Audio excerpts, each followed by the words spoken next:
आज का पहला सवाल ये है, लोग धार्मिक गुरुओं को ढोंगी क्यों कहते हैं? मनुष्य की जो चेतना का स्तर होता है उसी के अनुसार मनुष्य अपने धार्मिक गुरुओं को समझ पाता है।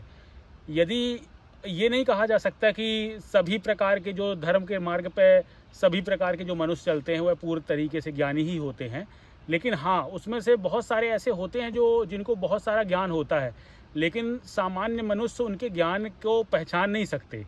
ये उसी प्रकार से आप बात कर रहे हैं कि एक अंधे व्यक्ति को आँख वाले की दुनिया नहीं समझ में आएगी, उसी प्रकार आप सांसारिक मनुष्यों से आप आध्यात्मिक लोगों को पहचानने की आशा नहीं रख सकते हैं।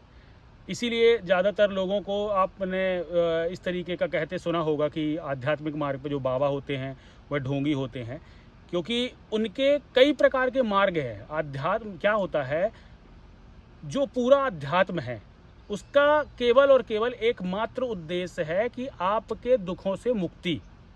जो कोई भी अगर इस मार्ग पे जा रहा है तो ये बात वह स्पष्ट रूप से समझ ले कि चाहे वह सन्यास के मार्ग से जा रहे हों या राम हो या कृष्ण हो, सब लोगों का जो संघर्ष है वो केवल इसीलिए चुना गया था ताकि उनके जीवन के दुख जो हो वह दुख उन पर हावी ना हो।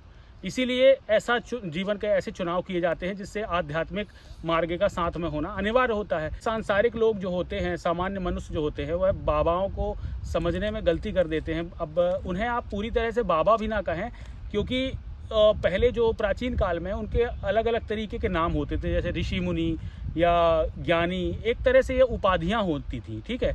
उपाधियों को आज लोगों ने ऐसा बना दिया है कि किसी भी व्यक्ति को आपने बाबा बोल दिया बस वो बाबा हो गया।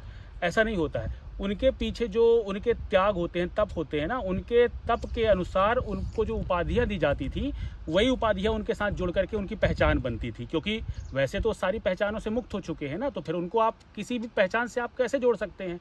उनको तो बाबा भी नहीं कहा जा सकता। तो फिर भी यदि आप किसी को कह भी रहे हैं तो केवल उसके जो तप होंगे, जो उसके त्याग होंगे व्यक्ति के, उस त्याग के अनुसार आप उसका नामांकन आप अपने अनुसार कर सकते हैं। और फिर जो व्यक्ति उनको जिस नज़र में देखना चाहता है, जिस भाव से देखना चाहता है, वह उसको किसी भी रूप में देख करके अपने अनुसार वह नाम रखता रहता है। अब यह व्यक्ति की सोच होती है कि वह सामने वाले को ढोंगी समझ रहा है या ज्ञानी समझ रहा है, यह उसके बौद्धिक स्तर पर डिपेंड करता है। क्योंकि ज़्यादातर समाज में बहुत सारे लोगों ने ऐसे लोगों को देखा भी होता है ना, कि जो अध्यात्म का चोला ओढ़ करके कई बार लोगों के साथ छल भी कर चुके होते हैं। ऐसे लोगों के कारण आज समाज में हम आध्यात्मिक के जो श्रेष्ठ ज्ञान है उससे हमारे जो लोग हैं वह वंचित रह जाते हैं।